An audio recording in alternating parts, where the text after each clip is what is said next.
तर भावांनो, पहिली जो कंटेस्टंट आहे तिची एंट्री झालेली आहे घराच्यामध्ये. तिचं नाव आहे दीपाली सय्यद. हां, मित्रांनो, तर जो पहिली कंटेस्टंट दीपाली सय्यद आहे, तिचं बेसिकली इंट्रोडक्शन असं आहे, की ती एक तर जज आहे, नाहीतर दुसरी पॉलिटिशियन आहे आणि दोन्ही रोल तिनं प्ले केलेला आहे चांगल्या प्रकारे. पहिली जेव्हा ती politician as a role play करते, तेव्हा जे आहे ती जे पण काही गलत गोष्टी मतलब आपल्या समाजात वगैरे घडत असतात, त्या विरोधात जे आहे ती आंदोलन करत असते. त्यासाठी जे आहे ती ओळखल्या जाते. तर ती दुसरी जो तिचा रोल आहे ती म्हणजे होस्ट, छोट्या-मोठ्या शोला होस्ट वगैरे करत असते. तर ही तिचे 2 पैलू आहेत. त्यानंतर जे आहे तिला रितेश सरांनी विचारलं, की जे 2 दरवाजे दिलेले आहेत, त्या 2 दरवाजापैकी कोणता दरवाजा चूज करणार? मतलब सोपावाला किंवा हार्डवर्कवाला? तर जो सोपावाला दरवाजा आहे त्यामध्ये एक की असणार आहे, स्पेशल की म्हणजे घरासाठी अधिकार वगैरे मिळणार आहे.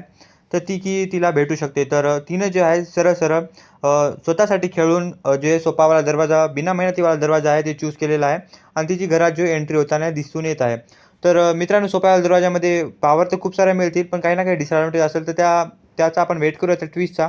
तोपर्यंतसाठी सेकंड कंटेस्टचा वेट करा. तर लवकरात लवकर न्यूज पाहण्यासाठी चॅनलला सबस्क्राईब आणि व्हिडिओला लाईक करा. भेटूया लवकरच पुढच्या व्हिडिओमध्ये. तोपर्यंतसाठी नमस्ते.